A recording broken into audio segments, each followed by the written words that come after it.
Donc je vais, si vous le voulez bien, brosser un petit peu cette histoire de stress oxydant en essayant d'insister sur les questions qui se posent aujourd'hui, c'est-à-dire à savoir, en dehors de la mesure dont a parlé Alain Greenfeld, qu'est-ce qu'on fait une fois que l'on sait diagnostiquer ces états de stress oxydant. On va revenir un petit peu comme tu le disais, quelques milliards d'années en arrière, au moment où la vie est apparue sur Terre. On pense qu'elle est effectivement apparue sous forme de bactéries rudimentaires dans des océans primitifs. Et ce qui est clair, c'est que la vie est apparue avant l'oxygène. Donc au départ, la vie était anaérobie. Et si on se souvient un petit peu de quelques cours de biochimie, moi je ne me souvenais pas, j'ai dû aller chercher ça quelque part, rappelez-vous, lorsque, et ça je pense que ça fonctionne, oui, lorsque en anaérobie sans oxygène, avec une molécule de glucose, on fait 2 ATP, c'est-à-dire les molécules énergétiques de l'organisme. Avec la même molécule de glucose, mais de l'oxygène, on fait 36 ATP. Donc, ce qui fait que sur le plan énergétique, il n'y a pas photo. Et que l'arrivée de l'oxygène a transformé l'évolution de la vie. Et sans oxygène, il n'y aurait pas eu de grands mammifères sur la Terre. Et nous faisons partie des grands mammifères.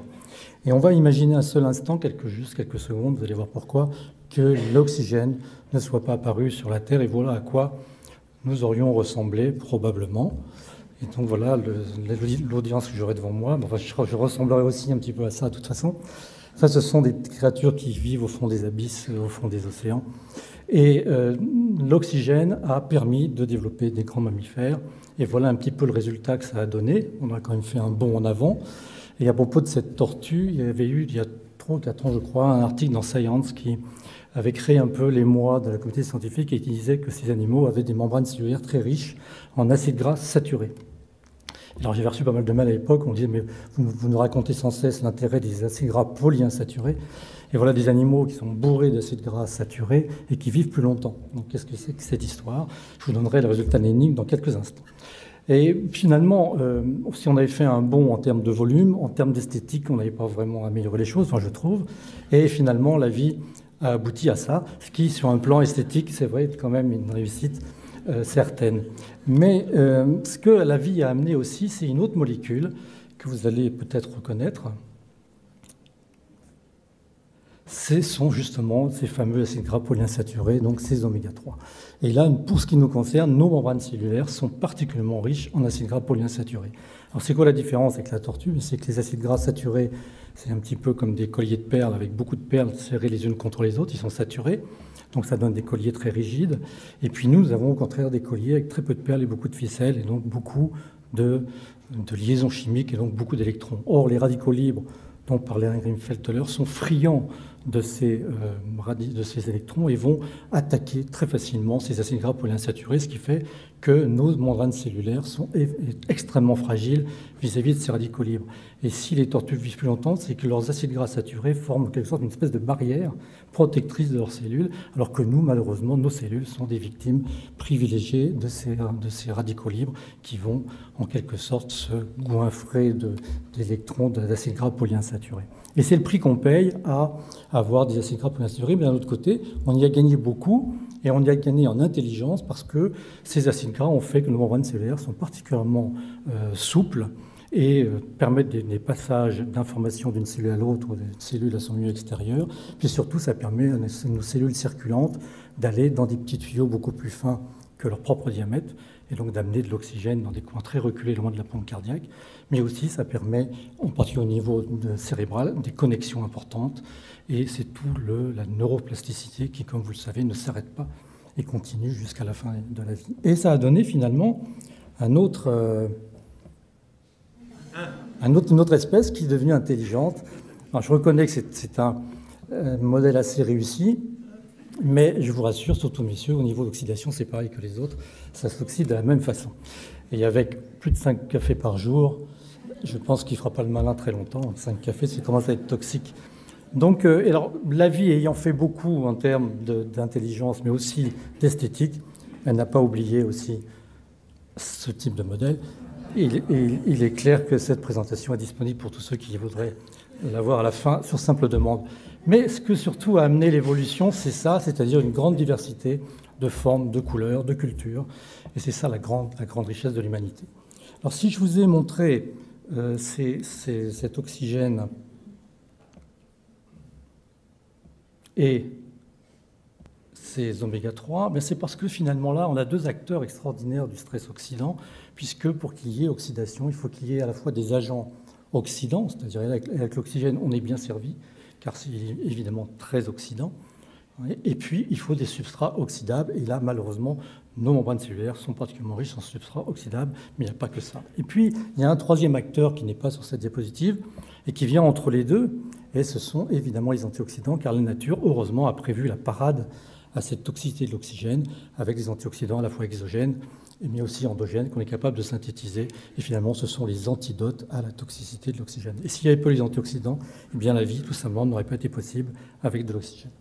C'est quoi l'oxydation et c'est quoi cette toxicité de l'oxygène? En fait, c'est une histoire d'électrons, c'est la perte ou le gain d'un électron. Et en final, car tous les électrons dans les molécules sont par paire, et ça donne une stabilité à la molécule, à toute molécule, et bien, en final, on a un électron célibataire.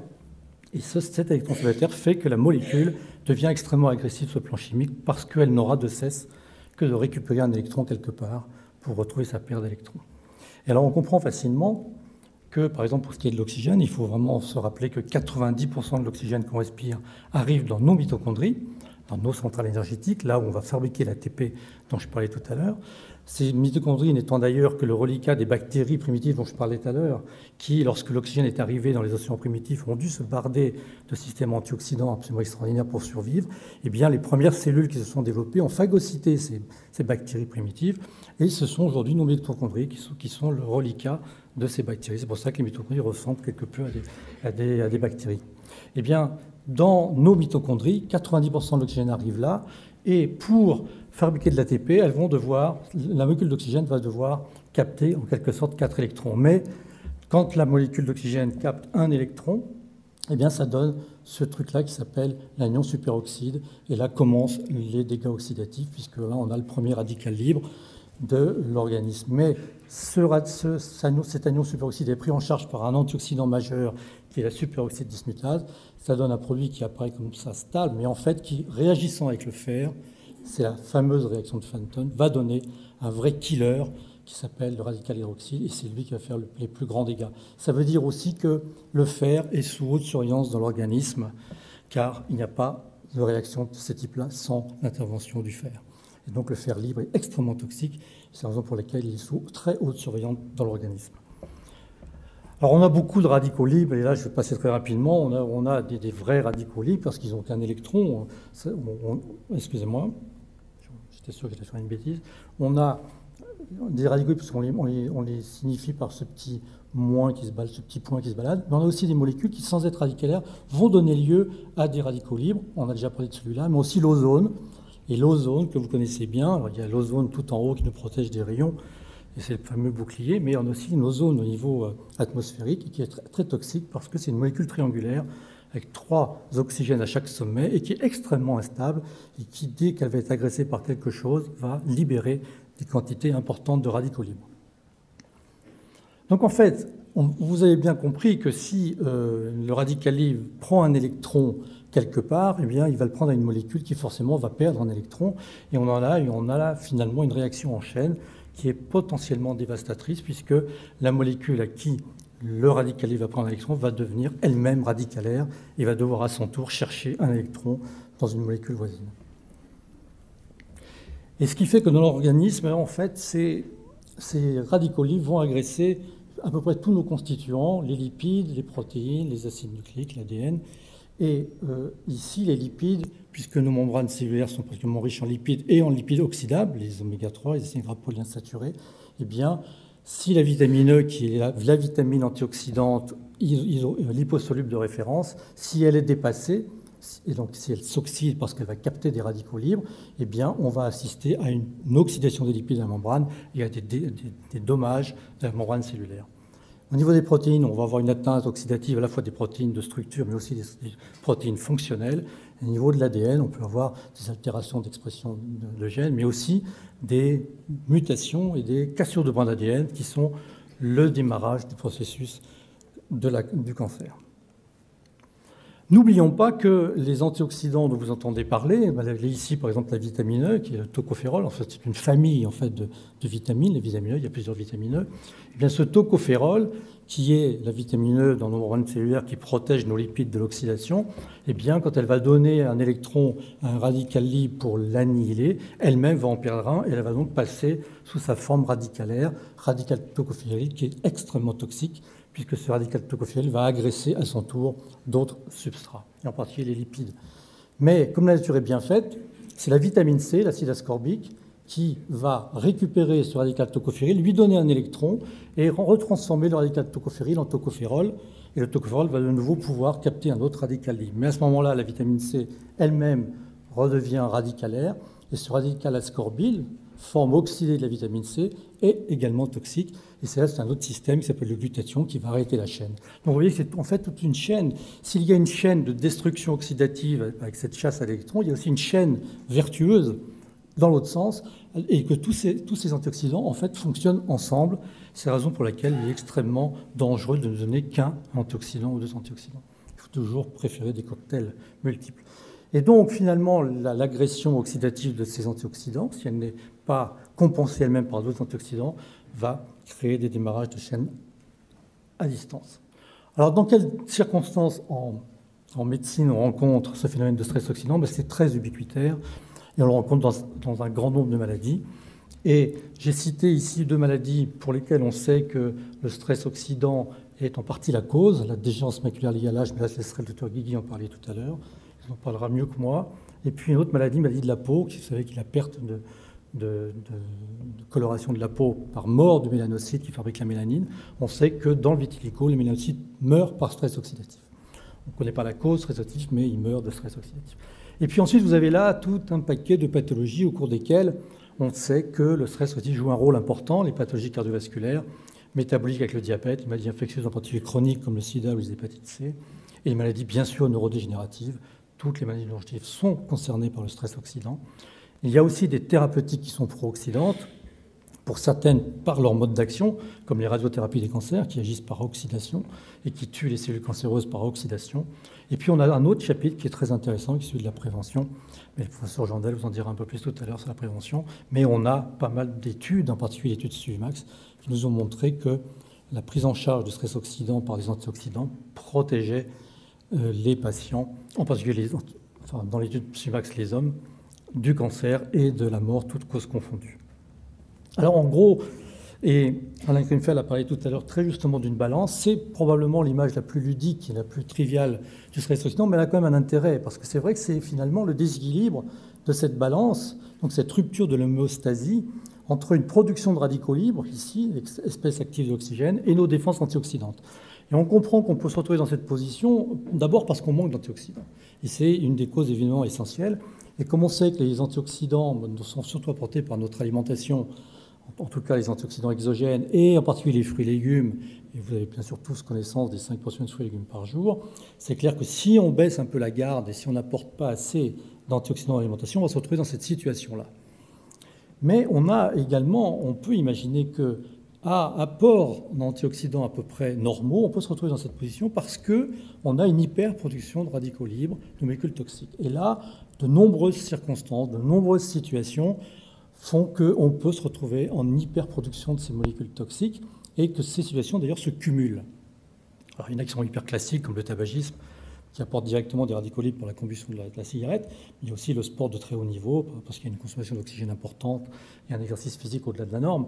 Mais il y a de multiples raisons, la pollution, le stress psychosocial, les maladies en particulier inflammatoires. Tout ça va en fait produire des radicaux libres en quantité importante.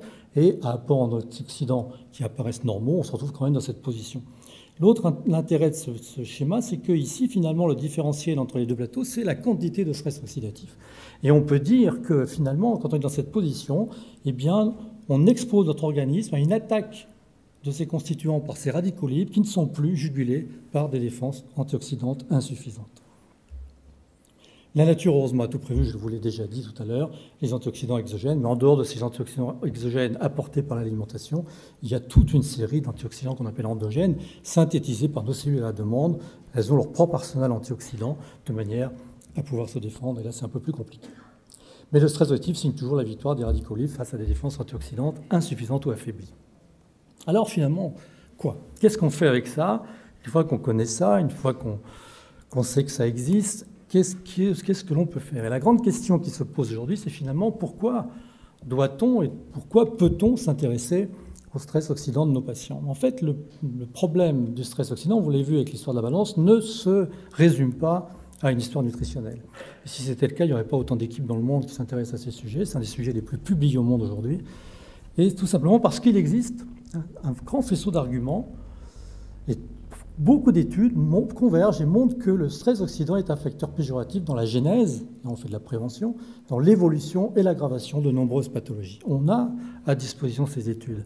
Là où, en revanche, il existe une lacune assez cruelle d'études, sinon les études cliniques, c'est-à-dire, on pourra parler tout à l'heure des études cliniques d'intervention des antioxydants. Les études d'intervention des antioxydants, on a essayé de donner des antioxydants pour régler des problèmes, des situations cliniques, sont assez discordantes. On a des études qui montrent parfois des bénéfices, d'autres qui n'en montrent pas. Tout ça essentiellement parce que leurs designs sont extrêmement variés. Alors pourquoi, si on s'y intéresse, mesurer le stress oxydant? Et ça, on sait le faire aujourd'hui, c'est probablement l'avancée la plus importante qu'on ait faite ces dernières années. C'est parce que tout simplement, on ne maîtrise que ce qu'on mesure. Et si on veut maîtriser cette histoire de stress oxydant, il faut d'abord savoir le mesurer. Et puis surtout, il y a quelque chose qui apparaît maintenant depuis quelques années, et probablement vous avez été vous-même les témoins d'un courrier envoyé par l'AFSA qui invite tous les médecins à s'intéresser et à s'impliquer dans la supplémentation nutritionnelle de leurs patients, à leur poser des questions, et aussi à noter des éventuels effets qui seraient liés à ces supplémentations un peu à l'aveugle. Et il est clair aujourd'hui que les antioxydants pris à l'aveugle, en auto-médication, ne sont pas toujours bénéfiques, loin de là, et que cette pression d'antioxydants ne peut pas se faire à l'aveugle, et aujourd'hui doit être encadrée.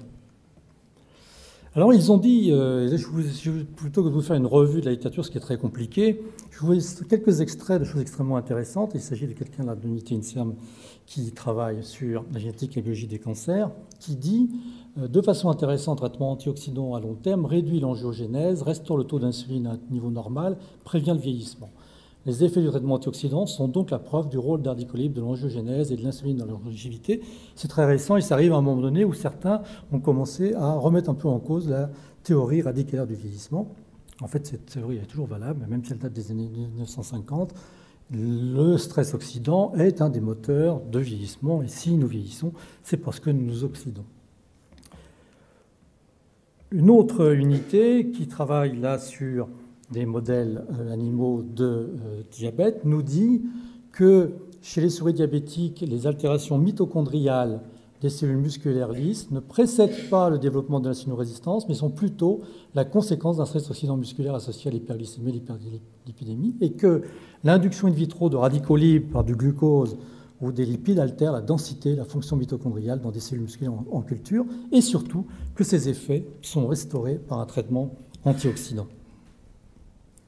Et que ces travaux, les auteurs concluent en disant que ces travaux permettent de cibler le stress oxydant musculaire comme un des éléments en cause dans les altérations mitochondriales en situation du diabète, suggérant que l'utilisation de stratégies basées sur les antioxydants pourrait constituer un traitement complémentaire aux thérapies conventionnelles visant à normaliser les concentrations circulantes de glucose et de lipides afin d'améliorer les capacités oxydatives du muscle squelettique. Je vous mets ça parce qu'on commence à voir, à écrire des choses aussi importantes que ça. L'utilisation de stratégies basées sur les antioxydants pourrait constituer un traitement complémentaire.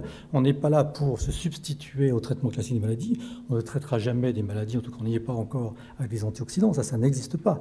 Mais que peut-on apporter en traitant le stress oxydant dans les pathologies au cours desquelles on sait que son application est importante?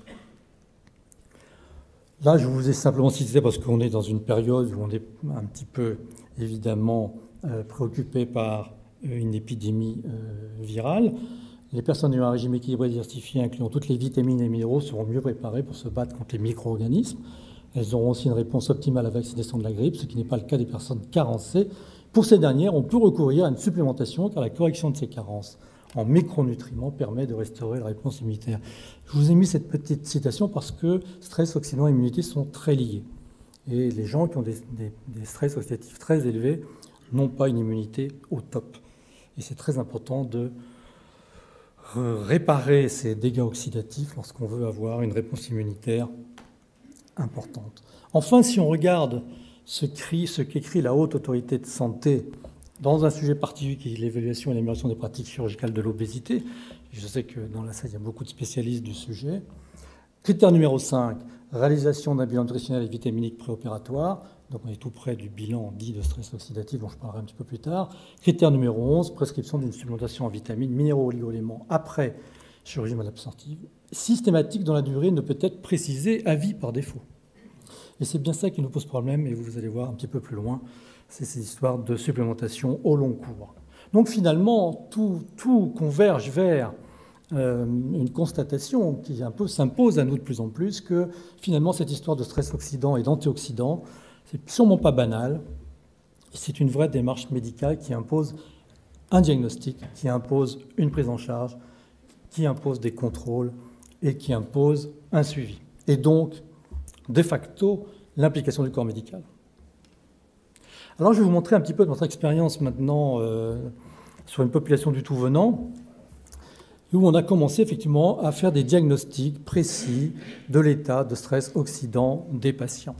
Et ce que nous a apporté cette expérience, c'est en gros 3 choses importantes. La première, c'est qu'il y avait une vraie corrélation entre les anomalies de ces bilans et l'état de santé des gens, qu'on était capable de corriger ou d'améliorer de façon très conséquente l'ensemble de ces bilans, même chez les patients qui ont des pathologies graves, à 3-4 mois, et que la prise empirique d'antioxydants dégradait à elle seule les bilans. Et ça, je vais vous montrer quelques exemples assez démonstratifs. Vous avez là des patients qui sont en bonne santé, qui prennent des compléments d'eux-mêmes.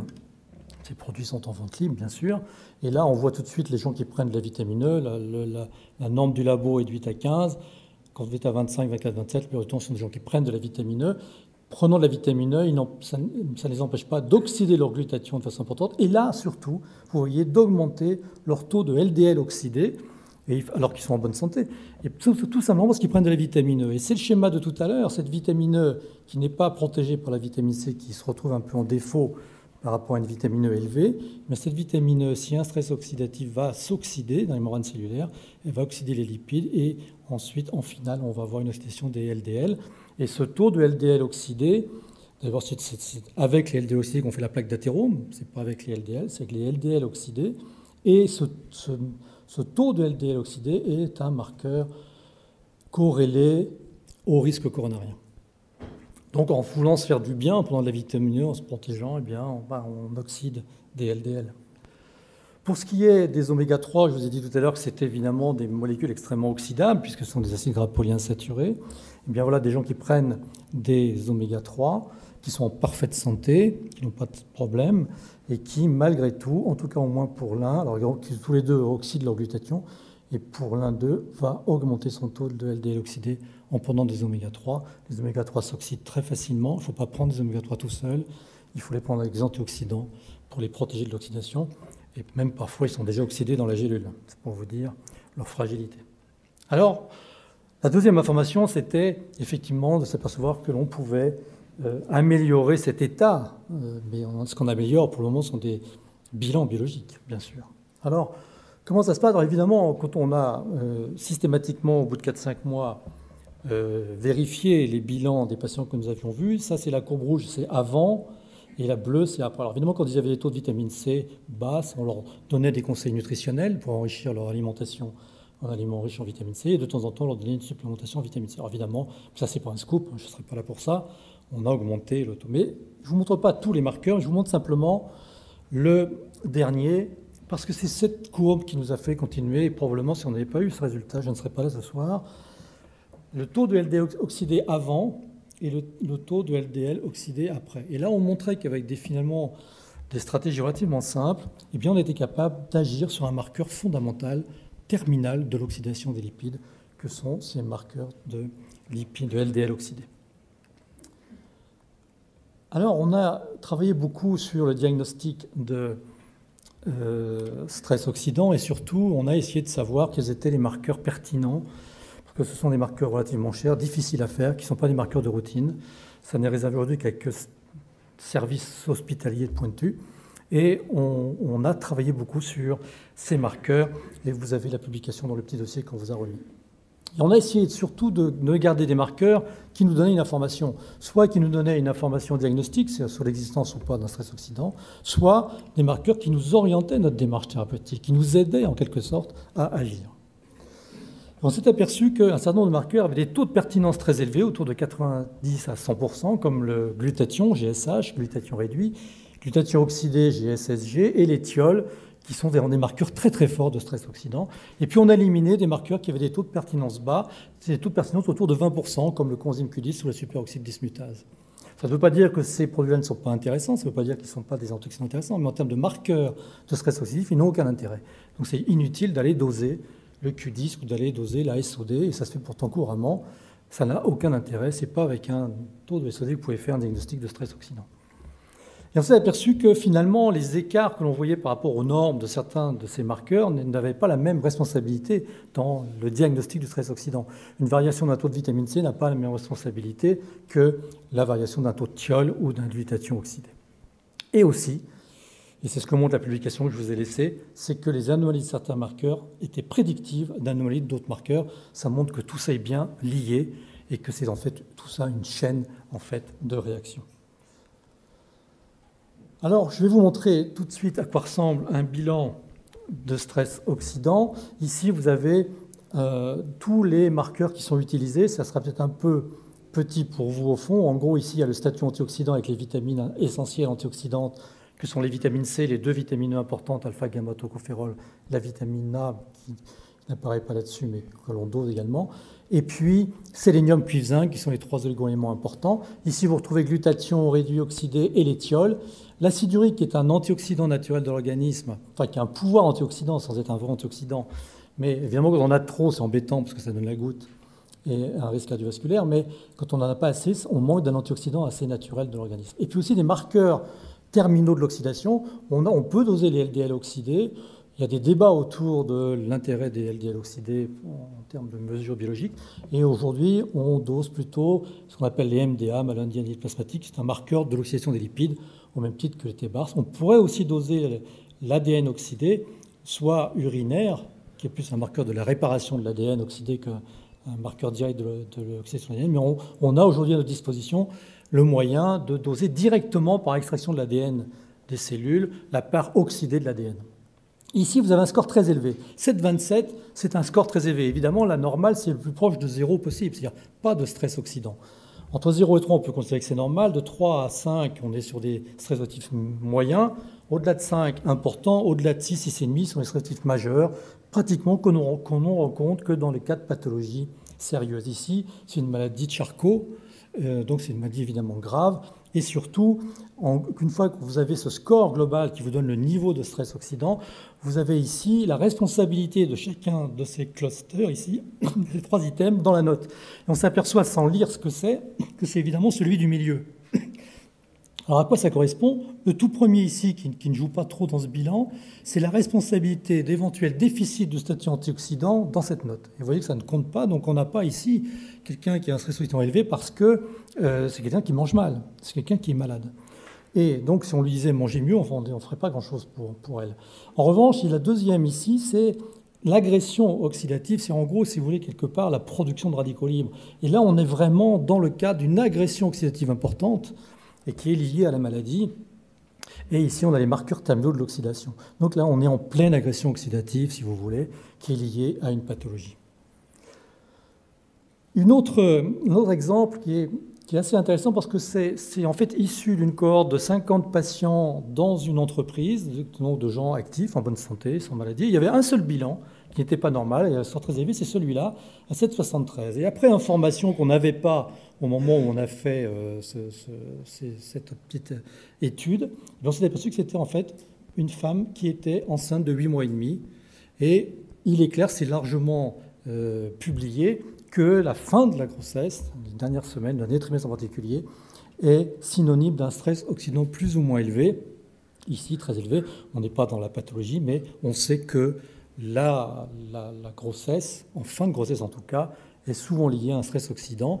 Et c'est extrêmement important d'aller voir un petit peu ce qui se passe. Il y a un certain nombre d'études qui ont montré que le stress oxydant pouvait être responsable d'une prévalence augmentée d'éclampsie, prééclampsie. Il y a des études qui ont montré que les supplémentations en vitamine C, vitamine E pouvaient prévenir la prééclampsie. C'est insuffisant en termes d'études cliniques, mais en tout cas, ce qui est largement publié, c'est que les marqueurs de l'oxydation qui sont ici élevés, les marqueurs de la lipoperoxydation qui sont très élevés, les thiols qui sont bas, ça c'est décrit dans la littérature scientifique. On sait qu'en fin de grossesse, ces marqueurs sont élevés. Je vous montre 2 bilans parce que c'est finalement ce que je vous disais tout à l'heure, c'est comment on répare un bilan sensitif. Là, c'est une patiente qui a une polyarthrite rhumatoïde. Là aussi, on a des scores très élevés du fait de la maladie. Et effectivement, la responsabilité des déficits du statut antioxydant est très faible, 4% seulement de la note. En revanche, une agression oxydative importante ici. Et après une supplémentation simple et quelques conseils, on arrive 4 mois après à une note de 18. Donc on a nettement descendu le niveau de stress oxydant et surtout, on a bien agi sur l'agression oxydative. Alors attention, ce sont des pourcentages, il faut remettre en valeur absolue. On a l'impression d'avoir aggravé un peu le premier, mais en fait, en valeur absolue, non, on l'a amélioré. De toute façon, on n'avait pas beaucoup à l'améliorer, puisqu'il ne comptait que pour très peu. Mais on a surtout baissé des marqueurs forts du stress oxydant. Ces 2 bilans nous montrent 2 situations à peu près identiques chez des gens très très jeunes. Et je vous les ai cités parce que là, ici, on a le cas d'un jeune homme qui a un score à 3,9 qui n'est pas très élevé, mais avec des déficits extrêmement importants au niveau du statut antioxydant que vous ne pouvez pas voir. Mais il a une vitamine C extrêmement basse, une vitamine E très très basse, un zinc, alors que la normale est de 11 à 17 à 7, donc un zinc très très bas. Et c'est quelqu'un qui a en fait un psoriasis et qui a une alimentation tout à fait, qu'on a fait un bilan alimentaire. Il n'y a pas de déficit d'apport, mais il y a simplement une consommation des antioxydants par la maladie. Et là, la supplémentation s'impose. Et d'ailleurs, il est supplémenté depuis 3 mois et il va mieux, alors que c'est un patient qui a probablement tout fait pour son psoriasis, qui a un psoriasis grave et qui, pour en tout cas, s'améliore. Et ici, c'est à peu près la même situation, avec des taux de vitamine C extrêmement bas que vous ne pouvez pas voir, mais la normale est ici, en gros, de 40 à 60, on est à un taux à peu près autour de 15 de vitamine C. Une vitamine C extrêmement basse, une vitamine E effondrée, un zinc extrêmement bas, un sélénium très très bas. Et ça, c'est une jeune femme qui, en fait, a une déstructuration complète de son alimentation et qui remplace ses repas par des tartines de pâtes chocolatées, si vous voyez ce que je veux dire. Ce qui n'est pas idéal pour les antioxydants. Enfin, je vous montre un dernier bilan qui va, si vous voulez, résonner avec celui de cette patiente qui était enceinte de 8 mois et demi. C'est une patiente qu'on a reçue il n'y a pas très longtemps dans le groupe et qui a été prise en charge dans un établissement du groupe et qui est suivie à l'hôpital de Jérusalem pour une cardiomyopathie dilatée du postpartum, qui a donc développé une insuffisance cardiaque grave 5 mois après son 6e accouchement. Alors, ces cardiopathies, myopathies dilatées posent un énorme problème. On n'a pas de traitement curatif de ces cardiomyopathies en dehors de la greffe cardiaque lorsqu'elle s'impose. On a juste des traitements symptomatiques. Il se trouve qu'on a aussi un état de stress oxydant majeur. C'est une femme qui a 40 ans et qui a un niveau de stress oxydant très élevé, qui n'est pas non plus lié ici à des déficits d'apport alimentaire, mais qui est lié à des marqueurs à la fois d'agression oxydative. Et avec un peu l'habitude, on s'aperçoit qu'elle a un glutathion réduit très bas, donc ça veut dire que ce n'est pas une agression oxydative actuelle. Ça date déjà un peu, avec des thiols très très bas, donc elle a effondré ses défenses endogènes, et elle a des marqueurs de l'hypoperoxydation élevés. Alors si on fait le lien entre le bilan de cette femme qui a enceinte de 8 mois et demi et celui-là, on ne connaît pas les causes de ces cardiomyopathies. Alors c'est vrai, quand on l'interroge, on s'aperçoit que 2 mois avant, elle a fait un épisode fébrile à 40 pendant 2 jours qui est resté inétiqueté. On peut non plus ignorer peut-être une cause virale. Mais en tout cas, on ne sait pas trop les causes de ces cardiomyopathies. Mais l'hypothèse que le stress oxydatif des dernières semaines de la grossesse sur une 6e grossesse puisse, à ce moment-là, déclencher ce qu'on appelle un burst oxydatif, un pic de stress oxydatif qui est forcément toxique, en particulier pour les myocytes, par exemple de cellules, et qu'on est là finalement le résultat d'un stress oxydatif majeur lié à la 6e grossesse. Ce n'est pas une hypothèse folle. Et en tout cas, c'est intéressant, on l'a évidemment prise en charge, on a fait des courriers à ses médecins et on va la supplémenter, en particulier avec un antioxydant majeur qui s'appelle le coenzyme Q10 dont j'ai parlé tout à l'heure, parce qu'au Japon, par exemple, le coenzyme Q10, dans les histoires de défaillance cardiaque et globalement des défaillances énergétiques, est un médicament prescrit par ordonnance. En France, c'est un complément nutritionnel. Donc c'est très important de... Alors, si j'ai le temps, je vais vous lire.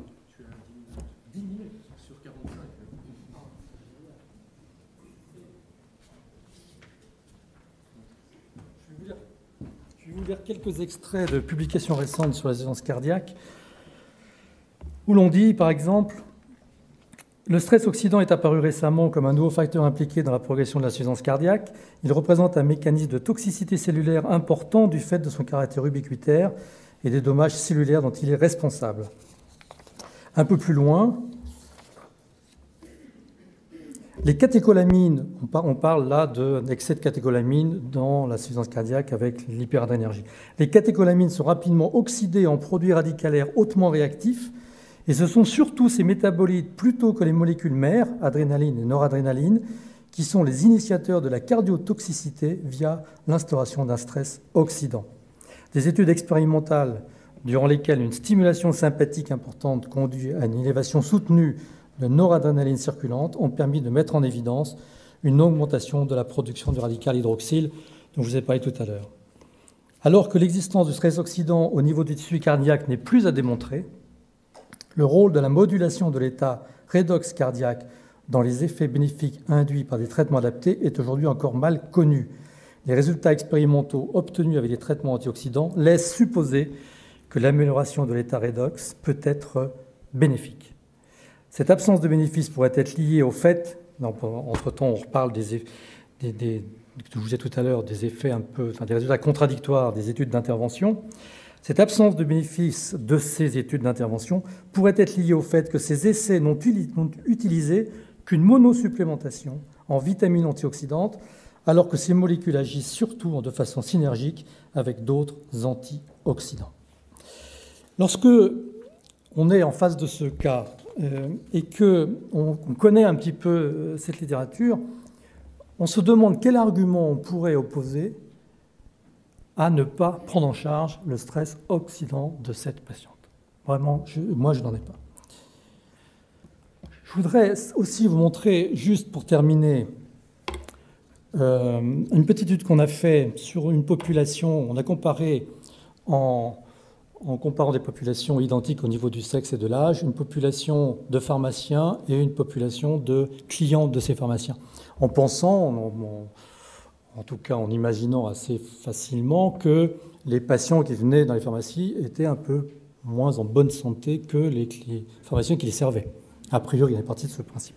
Et donc, on a comparé ces deux populations et on s'aperçoit que pour ce qui est là, il manque quelque chose, le score 1 qui est la part des déficits antioxydants dans le score, il n'y a pas de différence significative. Les deux populations sont identiques, ils ont les mêmes capacités antioxydantes. En revanche, pour ce qui concerne c'est pas le score 1 là, mais c'est le score global. Je vais vérifier la diapo suivante. Alors, ça ne devrait pas être score 1, je suis désolé, ça devrait être ici le score global vous avez la note de 0 à 10. Et là, on s'aperçoit que sur la note, les patients qui visitent les pharmaciens ont un score plus élevé que les pharmaciens qui les servent. Et là, on s'aperçoit de la sensibilité de l'échelle, c'est-à-dire que si avant, je vous ai montré des cas avec des phénotypes extrêmes, des gens qui ont des maladies de Charcot, des gens qui ont des cardiomyopathies idiopathiques, c'est clair qu'on est quand on compare à des personnes saines, on est sur des comparaisons de phénotypes extrêmes. Mais lorsqu'on compare des phénotypes beaucoup moins extrêmes, on s'aperçoit que l'échelle vraiment fait la différence entre des gens en parfaite santé et des gens qui ne sont pas tout à fait en bonne santé. Et ces bilans sont des indicateurs extraordinaires de l'état de santé des gens. On ne fait pas de diagnostic avec ça, on a d'autres moyens de faire des diagnostics. Mais en tout cas, on fait un diagnostic de stress oxydant, clairement, et de l'état de santé.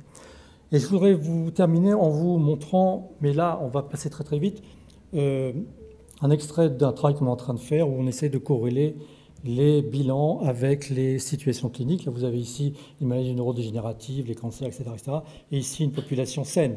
La moyenne des scores de la population saine est à 1,93. La moyenne des pathologies est à 5,75, avec parfois des notes très élevées, 6,09. Et surtout, ça porte sur des marqueurs forts.